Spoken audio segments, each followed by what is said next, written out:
శంకర కైలాసం ఉంది, వెండికొండ ఉంది, ఇంత గొప్ప అంతఃపురం ఉంది, శ్మశానంలో ఎందుకుంటారు మీరు అని అడిగింది. అడిగితే ఆయన చెప్పాడు, పార్వతి చేతకాక నేను శ్మశానంలో లేను.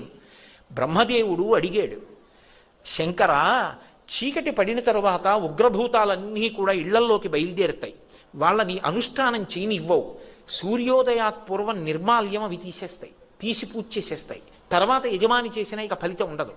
అందుకే ముందు స్నానం ఎవరు అంటే భార్య చేస్తుంది, భర్త చేయడు ముందు స్నానం. భార్య పని ఏమిటంటే ముందు నిర్మాల్యం తీసేస్తుంది, భర్త పూజ చేస్తాడు.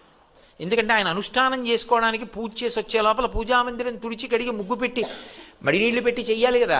నిర్మాల్యం తీయడం భార్య పని. అందుకే ఇప్పటికీ శ్రీకాళహస్తిలో శివలింగానికి ముందు అభిషేకం చేయరు, జ్ఞానప్రసూనాంబకి ముందు అభిషేకం, ఇల్లాలు ముందు స్నానం అనడానికి గుర్తు అక్కడ.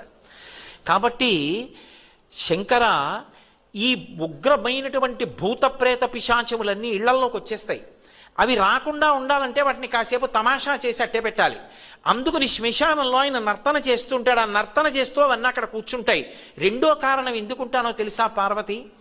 బ్రతికున్న నాళ్ళు నావాళ్ళని కష్టపడి వాళ్ళింటికి ఎడతాడు, వీళ్ళింటికి ఎడతాడు, ప్రయాణాలు చేస్తాడు, రైళ్ళు ఎక్కుతాడు, అక్కడికి ఎడతాడు, ఇక్కడికి ఎడతాడు, విమానాలు ఎక్కుతాడు, వాళ్ళింటికి భోజనం అంటాడు, వీళ్ళింట్లో పలహారం అంటాడు, అన్నీ తిరుగుతాడు.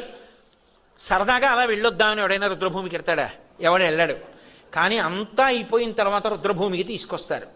తీసుకొచ్చిన తర్వాత నేనని ఇన్నాళ్ళు ఇన్ని ఫెయిర్ అండ్ లవ్లీలు రాసి, ఇన్ని ఆల్అవుట్లు పెట్టి, ఇంత ఏసీలో ఇంత పరుపు మీద పడుకోబెట్టిన శరీరం కట్టెల్లో కాలిపోతుంటే చూసుకుంటూ ఉంటాడు జీవుడు.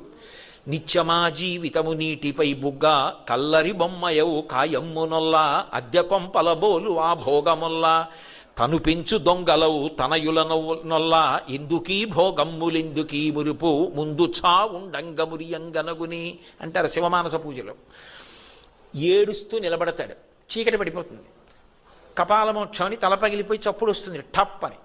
కాటికాపరి సంజ్ఞ చేస్తాడు వెళ్ళిపోండి అని. తలస్నానం చేసి కొడుకు వచ్చిన బంధువులు వెళ్ళిపోతారు, వెనక్కి తిరిగి చూడకుండా. తాను ఒక్కడే నిలబడి ఉంటాడు, చీకటి పడుతూ ఉంటుంది, దాటి వెళ్ళడానికి లేదు. అయ్యయ్యయ్యో వీళ్ళందరినీ నమ్ముకున్నాను, మా ఆవిడని ఇంత పిచ్చి పెట్టుకున్నాను, కాయము వీడి జీవుడితి కంపిత చిత్తత నీకు చుండబో నాయనయంచు ఎచ్చు నిజనందన నందినులైనుగా నికందోయిని భస్మముల్ తొలుత దుఃఖమహంబుని సొచ్చు పత్నియన్, కాయము వీడి రారు కథ చేసిన కర్మము పుణ్యము తప్ప శంకర. నేనున్నాను రా, బెంగ పెట్టుకోకు, ఇంకొక శరీరం ఇస్తానులే, ఒళ్ళు దగ్గర పెట్టుకో అని ఓదార్చడానికి అక్కడ ఉన్నాను.